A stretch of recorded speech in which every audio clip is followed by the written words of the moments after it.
Hello friends, welcome all of you in your DevOps Yatra channel. So today we have a day 13 session on class 11th IP. So before proceeding further, as usual we'll discuss about that what topics we had covered so far in the day 12 session. So in the day 12 session we discussed about the jump statements, types of jump statements, how what is the use of the break jump statement. We'll discuss about some problem statement on the break jump statement, then we'll discuss continue jump statement, and then there is a problem statement on the continue jump statement. So these topics were covered in day 12 session. Okay, so let's see that what we will be going to cover in the day 13 session. So in the day 13 session we'll discuss about only the problem statements. हम ये देखेंगे जो भी हमने अभी तक पढ़ा है, राइट. लूप्स हमने पढ़ लिए, राइट. हमने ब्रेक जंप स्टेटमेंट पढ़ा, हमने कंटिन्यू जंप स्टेटमेंट पढ़ा. अब कुछ प्रॉब्लम स्टेटमेंट डिस्कस करते हैं, राइट. और उन प्रॉब्लम स्टेटमेंट्स में कुछ हैंड्स ऑन करते हैं, राइट. और पता लगाते हैं कि यार जो पढ़ा है हमने, क्या हम उसको इम्प्लीमेंट कर पाएंगे कि नहीं कर पाएंगे अगर हमारे सामने कोई प्रॉब्लम स्टेटमेंट आती है. तो ये बच्चों दो तरह की प्रॉब्लम स्टेटमेंट्स हैं जो आज हम इसमें सॉल्व करेंगे. सो पहले प्रॉब्लम स्टेटमेंट को पढ़ते हैं. कहता कि एक प्रोग्राम बनाओ, राइट, और वो यूज़र से नंबर पूछता रहे, राइट, और तब तक पूछता रहे जब तक वो ज़ीरो नहीं डाल देता. तो अभी इतना ही पढ़ा है हमने, तो इतना ही सॉल्व करेंगे, ज़्यादा सॉल्व नहीं करेंगे, राइट. कैसे बनाएंगे अब देखो. जब तक यूज़र ज़ीरो नहीं डाल देता तब तक नंबर पूछते रहो उससे, राइट. ज़ीरो भी नंबर है बेटा, तो अभी एज्यूम कर लेते हैं ज़ीरो नंबर नहीं है, मान लेते हैं 1 2 3 नंबर कंसिडर कर लेते हैं, right. Beyond the zero whatever the we have those are numbers, right. So ठीक है, तो इतना ही अभी सॉल्व करते हैं. ओके, सो यहाँ पर हम क्या यूज़ करेंगे, हम लूप यूज़ करेंगे. कौन सा लूप यूज़ करेंगे, वाइल लूप यूज़ करेंगे. मुझे नहीं पता कि वो कब ज़ीरो डालेगा. अगर मुझे पता होता कि वो 3 नंबर लिखने के बाद वो ज़ीरो डालेगा, अगर मुझे पता होता तो मैं फिर फॉर लूप यूज़ कर लेता, राइट. तो यहाँ पर मैंने लिखा वाइल और मैंने यहाँ पर लिख दिया ट्रू, राइट. वाइल के अंदर कंडीशन क्या लिख दी मैंने, ट्रू. तो ये लूप चलता रहेगा, राइट, चलता रहेगा, राइट. तो मुझे इस लूप से बाहर कब आना है, जब यूज़र ज़ीरो डालेगा. तो पहले नंबर पूछते हैं उससे. यहाँ पर मैंने एक नंबर यूज़र से पूछा,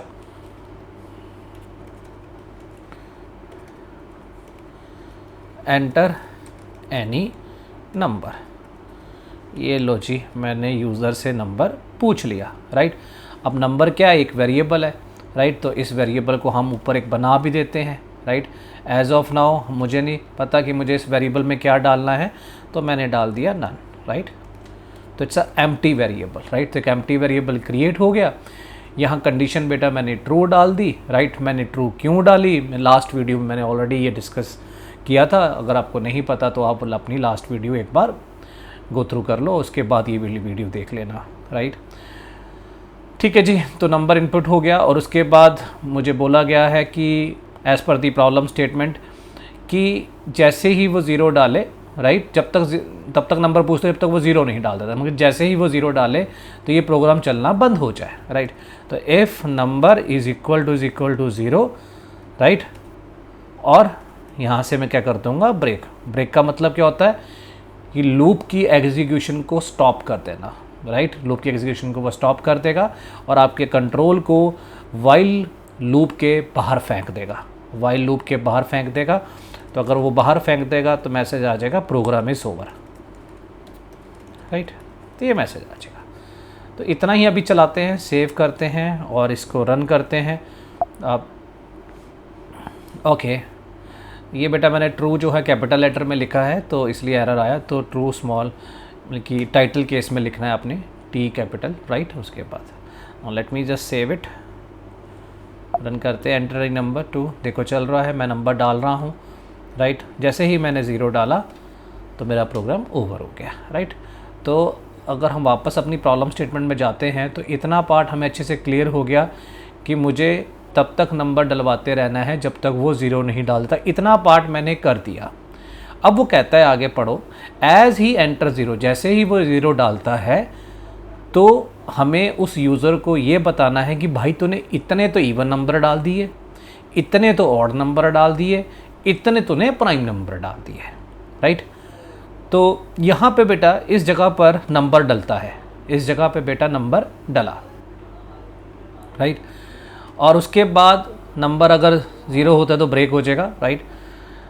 तो यहाँ पर अगर नंबर ज़ीरो नहीं है तो मैं एल्स में आ जाऊँगा बेटा। नंबर अगर ज़ीरो होगा तो ब्रेक हो जाएगा, ब्रेक मतलब कि ये लूप से बाहर आ जाएगा और लूप के बाहर क्या लिखा हुआ है, प्रोग्राम इज़ ओवर, वो यहाँ पर डिस्प्ले हो जाएगा।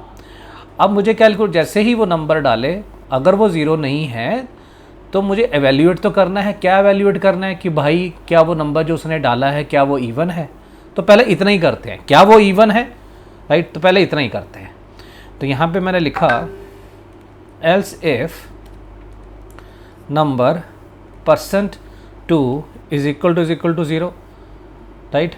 जो भी नंबर डाला अगर मैं उसको 2 से डिवाइड करूं और मुझे क्या रिमाइंडर ज़ीरो मिलता है, अगर मुझे रिमाइंडर ज़ीरो मिलता है, राइट, तो मैं क्या बता दूंगा कि हाँ मेरा कि एक इवन नंबर डला है। तो यहाँ पर डाल दिया, एक वेरिएबल बनाता हूँ count even is equal to zero डाल दिया मैंने, राइट। और यहाँ लिख दिया C E is equal to C E plus 1। सिर्फ इतना ही करते हैं अभी, राइट, ज़्यादा नहीं करेंगे, ठीक है। और प्रिंट स्टेटमेंट में लिखते हैं काउंट ऑफ इवन नंबर्स,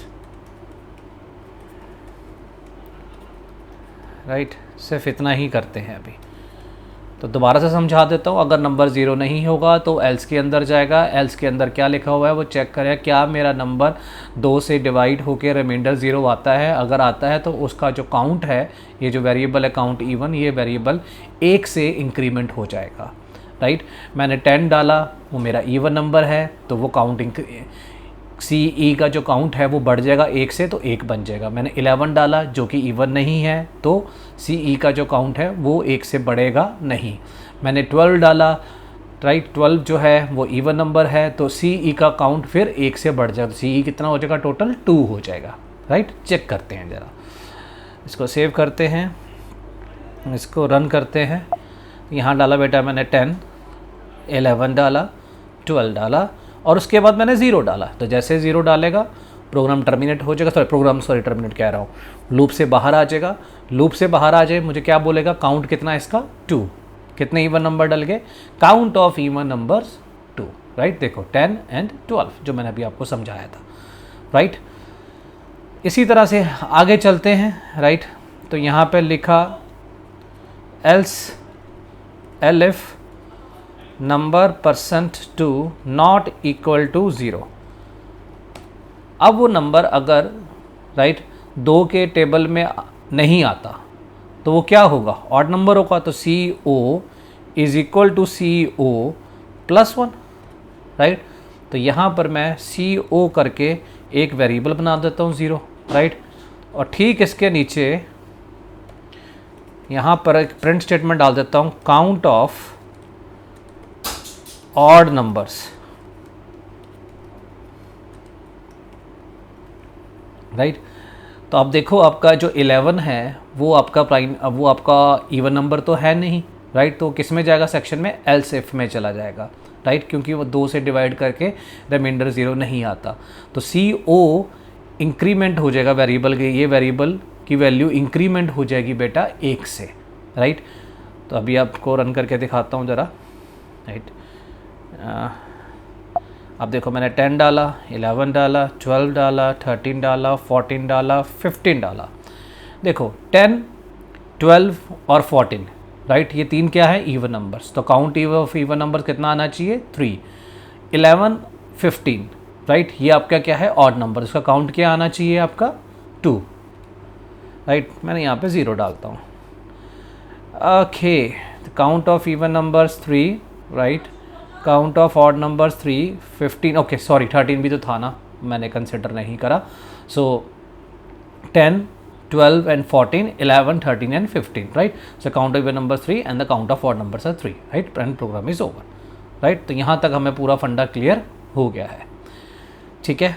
तो आगे चलते हैं ज़रा। फिर कहता है कि ठीक है काउंट ऑफ इवन दिखाओ, हमने दिखा दिए, राइट। फिर कहता है कि काउंट ऑफ ऑड दिखाओ, हमने दिखा दिया। काउंट ऑफ प्राइम नंबर्स बताओ, राइट। तो एज़ यूजुअल उसी तरह से मैं एक वेरिएबल बना दूंगा, C P is equal to 0, right. अब प्राइम नंबर्स कौन से होते हैं? प्राइम नंबर्स वो होते हैं जो अपने ही टेबल में आते हैं। Let's say 11, right.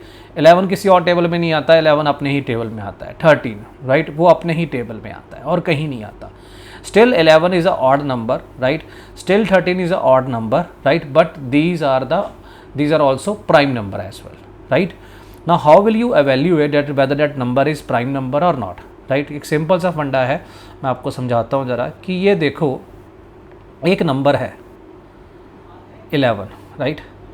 अभी फॉर द टाइम बीइंग मान लेते हैं हमें नहीं पता कि यार ये प्राइम है कि नहीं, मुझे एवेल्यूएट करना है क्या ये नंबर प्राइम है कि नहीं। तो सबसे पहला स्टेप क्या करना होगा, ध्यान से सुनो। सबसे पहला स्टेप क्या करना होगा कि इस नंबर का हाफ कर दो। इस नंबर का क्या कर दो? हाफ कर दो। ये सबसे पहला स्टेप है। तो जब मैं इस नंबर का हाफ करूँगा, राइट, तो क्या आंसर आएगा बेटा? 5। मुझे रिज़ल्ट जो है डेसिमल में नहीं चाहिए, राइट। तो इसलिए मैंने यहाँ पर फ्लोर लगा दिया, राइट, फॉरवर्ड स्लैश 2 बार लगा दिए, 11 डिवाइड बाई 2 करके तो रिजल्ट कितना आ जाएगा आपके पास? 5। बिल्कुल सही, राइट। पहले आपको इसका हाफ कर देना है। दूसरा क्या है? दूसरा स्टेप क्या होगा? 2 के टेबल से लेकर, ध्यान से सुनना, 2 के टेबल से लेकर, ये आपका 2 का table, right, from the 2 table till कहाँ तक चलना है हमें चलना है till 5 table, right. 5 table, right,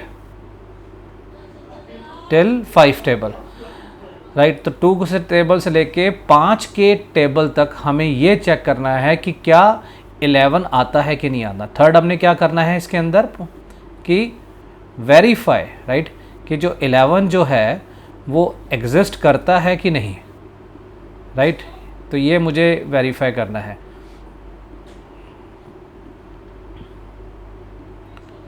सो एग्जिस्ट, इसको थोड़ा सा बड़ा कर देता हूँ ज़रा, sorry my bad.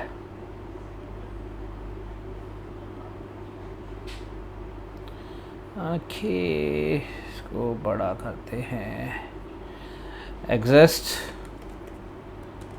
In 2 to 5 table, कि 1 2 से लेके 5 के टेबल तक वो एग्जिस्ट करता है कि नहीं करता 11। अगर वो नहीं करता, ना ही 2 के टेबल में 11 आया, ना ही 3 के टेबल में 11 आया, ना ही 4 के टेबल में 11 आया, ना ही 5 के टेबल में 11 आया, तो ये कन्फर्म हो गया कि 11 जो है वो प्राइम नंबर है। दोबारा से समझाता हूँ। पहले जो भी नंबर आपके पास आया है उसका आप हाफ कर दीजिए, राइट। हाफ करने के बाद एक आपको लूप चलाना होगा जो 2 से चलेगा और कहाँ तक चलेगा? उस हाफ तक चलेगा, राइट। तो 2 से 5 तक चलेगा। तो अब उसके बाद चेक करना है क्या 11 जो है वो 2 के टेबल में आता है कि नहीं आता, 11 3 के टेबल में आता है कि नहीं आता, 11 4 के टेबल में आता है कि नहीं आता, 11 5 के टेबल में आता है कि नहीं आता। अगर नहीं आता, नाउ इट इज़ कन्फर्म्ड कि जो 11 जो है वो प्राइम नंबर है। तो एक एक करके करते हैं, ठीक है। चलो जी, यहाँ पर आते हैं अपने प्रोग्राम के अंदर। तो अब मेरे क्या करना है, इतना तो श्योर है कि 11 ऑड नंबर है, ये फाइनल हो गया। अब मैं क्या करूँगा, यहाँ पे हाफ करूँगा। तो मैंने क्या कर दिया, अपने नंबर का हाफ कर दिया। देखो ये मेरा स्टेप हो गया। Where is 11?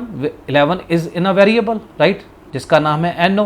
तो इस वेरिएबल के अंदर कोई वैल्यू डालेगा यूज़र, ठीक है। हम मान लेते हैं कि उसने 11 डाला, तो यहाँ पर बेटा 11 डिवाइड बाई 2 हो गया। फिर क्या कहता है कि 2 के टेबल से लेके 5 के टेबल तक, राइट। तो यहाँ पर एक फॉर लूप चलाया, टैब रख दिया उसका नाम इन रेंज। चलना कहाँ तक है? 2 से शुरू करना है बेटा, ठीक है। और कौन से टेबल तक हमने एवेल्यूएट करना है? जो हाफ आया। तो हाफ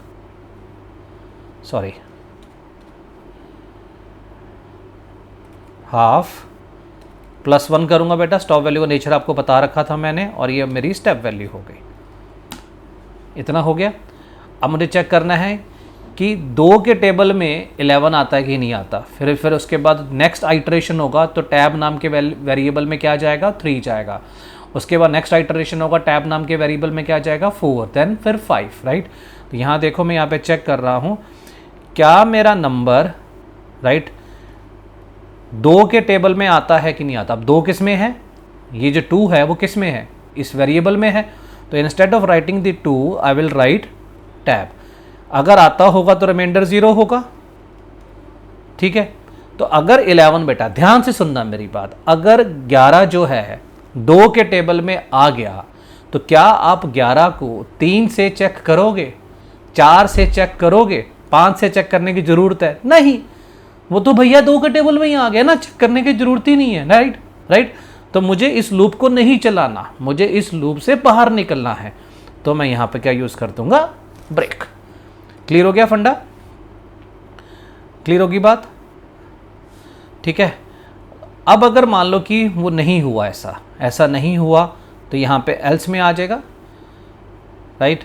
तो और यहां पर मैंने बोल दिया कि हाँ जी वो नंबर मेरा प्राइम है, राइट। तो हाँ जी मैं बोलूँगा मेरा वो नंबर प्राइम है, मेरा जो 11 जो है ना वो 2 के टेबल में नहीं आया, मेरा जो नंबर है वो प्राइम है, ठीक है। तो मैं हाँ जी लिखता हूँ, राइट, इस प्राइम, राइट। तभी मैंने यहाँ पे डाल देता हूँ 0, डाल देता हूँ वैल्यू, राइट। और यहाँ पे डाल दिया number tab is equal to 0 आता है, राइट। तो इस प्राइम की वैल्यू क्या आ जाएगी, 0 हो जाएगी, कि मेरा वो जो नंबर है प्राइम नहीं है, मेरा जो नंबर प्राइम नहीं है।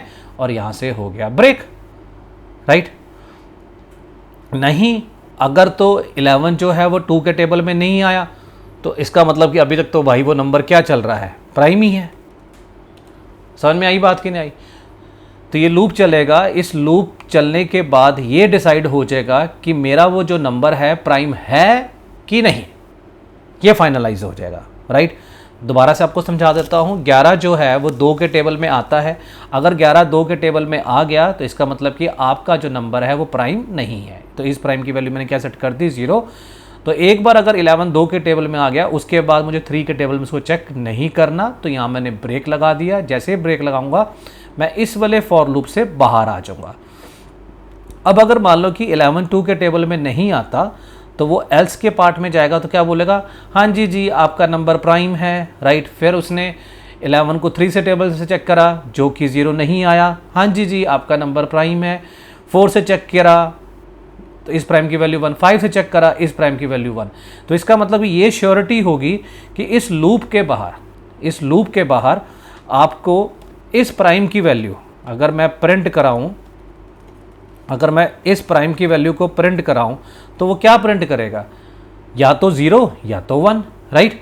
तो अगर तो इसने 0 प्रिंट करी तो वो क्या है, प्राइम नंबर नहीं है।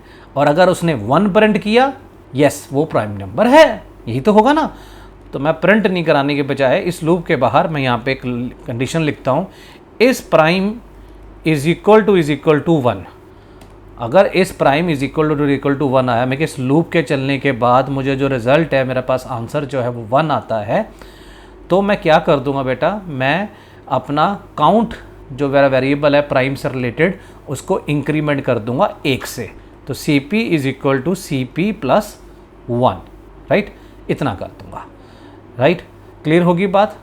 और उसके बाद यहाँ पर प्रिंट में लिख दूंगा काउंट ऑफ प्राइम नंबर्स।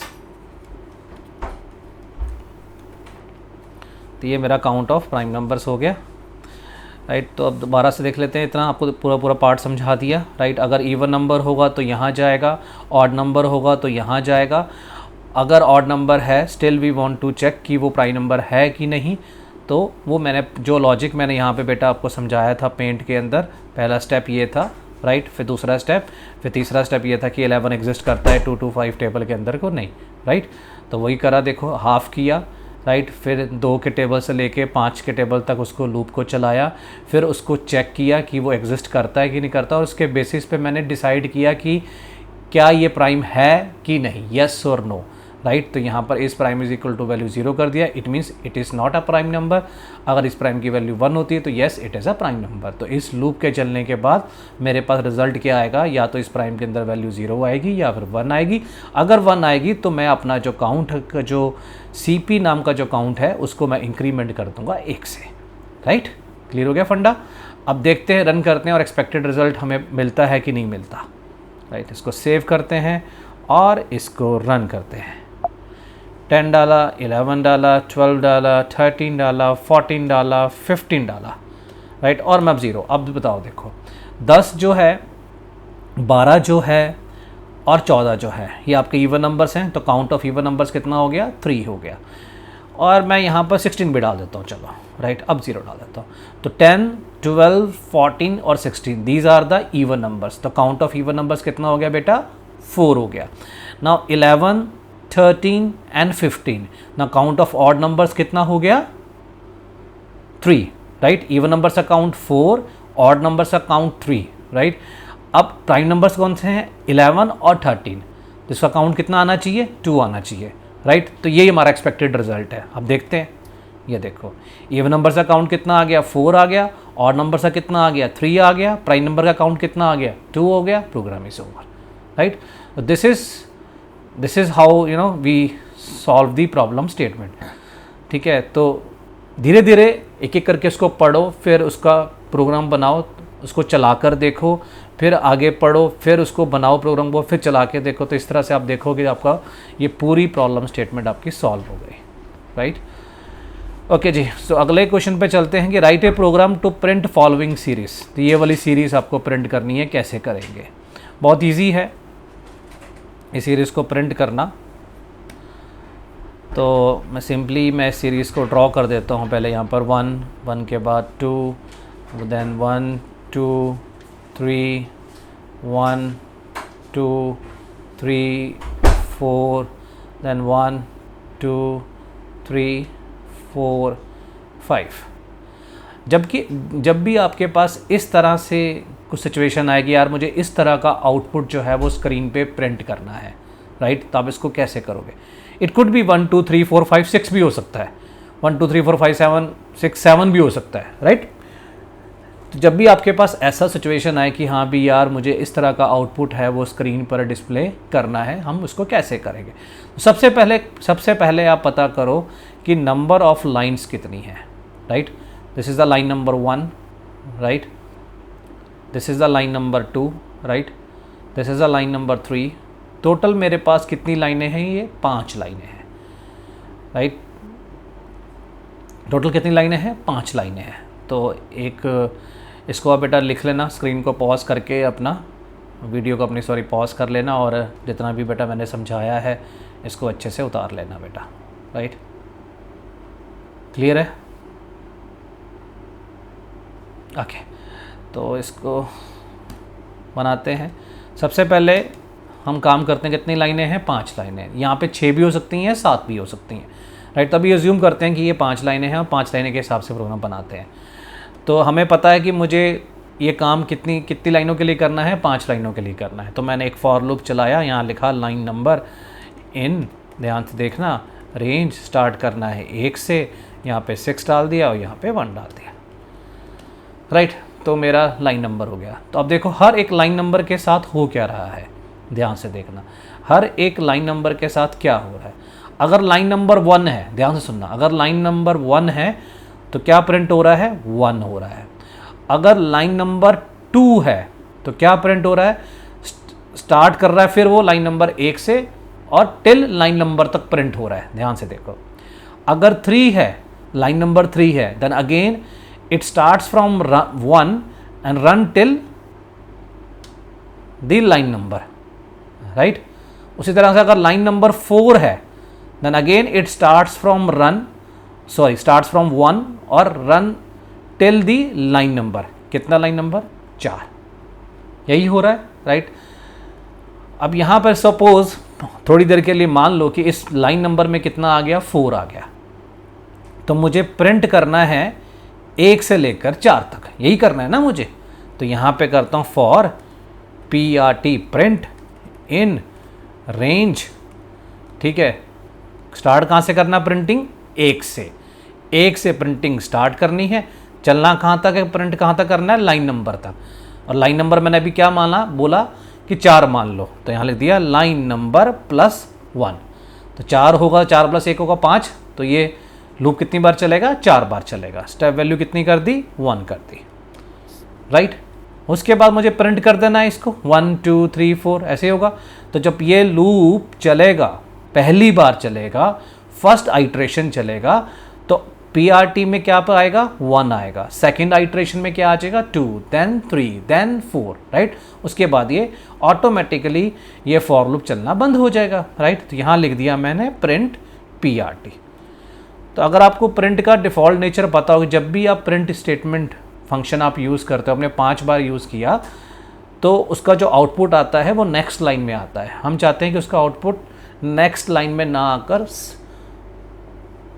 उसके साथ ही प्रिंट हो जाए, right. I don't want the, right, a new line, right. तो यहाँ पे क्या डाल दूंगा, एंडल, और मैंने यहाँ पर उसको टर्मिनेट कर दिया एम्प्टी स्ट्रिंग के साथ, एम्प्टी करैक्टर के साथ। तो अब क्या होगा, तो PRT की वैल्यू प्रिंट होगी, राइट। जब दूसरी बार जब PRT की वैल्यू प्रिंट करने जाएगा, तो नई लाइन में प्रिंट ना कर कर उसके साथ ही प्रिंट कर देगा। अगर मैं इसको हटा देता हूं तो वो पता क्या कर देगा, 1 के नीचे 2 डाल देगा, 1 के नीचे 2 डाल देगा। पर मुझे तो 1 के नीचे 2 नहीं चाहिए, मुझे 1 के साथ में 2 चाहिए। तो मुझे नई लाइन नहीं चाहिए जब दूसरी बार प्रिंट फंक्शन चले। तो यहाँ डाल दिया एंडल। क्लियर होगी बात। अब देखो, तो इस लाइन ने काम कर दिया। मान लो ये लाइन आपकी बहुत अच्छे से चल गई, ये लाइन आपकी चल गई। अब जब अगली लाइन आएगी, राइट, तो इसने क्या करा, वो प्रिंटिंग का काम कर दिया। तो प्रिंटिंग का काम ओवर हो गया। जब प्रिंटिंग का काम ओवर हो जाएगा, अगली बार लाइन नंबर क्या चेंज हो गया, अगली बार लाइन नंबर क्या हो गया बेटा, चेंज हो गया, लाइन नंबर हो गया चेंज। जब अगली बार लाइन नंबर चेंज हो गया, तो अब जो फिर प्रिंटिंग, नई वाली प्रिंटिंग चालू होगी ना, राइट। तो नई प्रिंटिंग चालू होगी, तो ये वाला 1 से लेकर 5 होगा, एक नई लाइन में प्रिंट होना चाहिए। तो यहाँ पर ठीक ये मेरा प्रिंटिंग का काम है, राइट, ये मेरा काम है प्रिंटिंग का, ये प्रिंटिंग का काम हो रहा है, राइट। उसके बाद प्रिंटिंग का काम जब ओवर हो जाएगा, यहाँ पे प्रिंटिंग का काम ओवर हो जाएगा, ये प्रिंटिंग हो रही है, उसके बाद प्रिंटिंग का काम ओवर हो जाएगा। ओवर होने के बाद मैंने एक डमी प्रिंट स्टेटमेंट डाल दी, डमी। तो इस डमी प्रिंट स्टेटमेंट ने क्या करा कि मेरे कर्सर को उठाकर यहाँ पर ले आएगा, राइट। तो अगली बार जो प्रिंट होगा वो नेक्स्ट लाइन में प्रिंट होगा, राइट। ठीक है, तो इतना कर दिया, दैट्स इट। अब इसको चलाते हैं और विल सी कि हमारे पास एक्सपेक्टेड रिजल्ट आता है कि नहीं आता।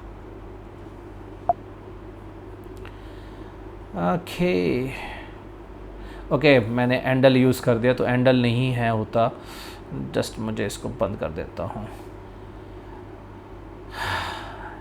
It's and, I think so. Save करते हैं और दोबारा से इसको रन करते हैं। देखो, see we have got the expected output 1 1 2 1 2 3 1 2 3 4 5। ठीक है, अब देखो मैं अगर यहाँ से इसको एंड को हटा देता हूँ तो क्या होगा, 1 2 3 4 ऐसे प्रिंट ना होके 1 2 3 हॉरिजॉन्टली वर्टिकली प्रिंट होगा। 1 के नीचे 2, 2 के नीचे 3, फिर 4, फिर उसके बाद 1 2 3 4 5 उसके नीचे नीचे, तो सारा कुछ वर्टिकली आपका प्रिंट हो जाएगा। ठीक है, इसको सेव करते हैं और रन करते हैं। आप देखो ज़रा, देखो हो गया, देखो ध्यान से देखो, 1 हुआ, 1 के नीचे 2, पर मुझे 1 के नीचे 2 नहीं करना, 1 के साथ में 2 करना है, राइट। क्लियर होगी बात। तो अभी अब मैं यहाँ पर एंड लगाता हूँ, तो आप ध्यान से देखना, अब ये 1 के साथ में करेगा। ठीक है, सेव करते हैं और रन करता हूँ, राइट, हो गया। अब अगर आप बोलोगे सर इसको हटा के दिखाओ, ठीक है, इसको हटा देते हैं, ये हट गया, राइट, कमेंट कर दिया, ये हट गया, राइट। अब ये काम नहीं करेगा, राइट। तो अब देखना ज़रा, सेव करते हैं इसको, तो अब क्या होगा, 1 आया, राइट, 1 के साथ में 1 2 आएगा, 1 2 के साथ में 1 2 3 आ जाएगा, 1 2 3 के साथ में 1 2 3 4 आ जाएगा। मुझे तो ये चाहिए कि जो लाइन नंबर चल रहा है उसकी प्रिंटिंग उसी लाइन में होनी चाहिए, जब लाइन नंबर 2 हो जाए तो उसकी प्रिंटिंग नेक्स्ट लाइन में होनी चाहिए, राइट। ये तो करना है मुझे। अब मैंने तो हटा दिया, अब देखो ज़रा इसका रिजल्ट क्या आता है। देखो आ गया 1 1 के साथ में 1 2 फिर 1 2 3 फिर 1 2 3 4 फिर 1 2 3 4 5।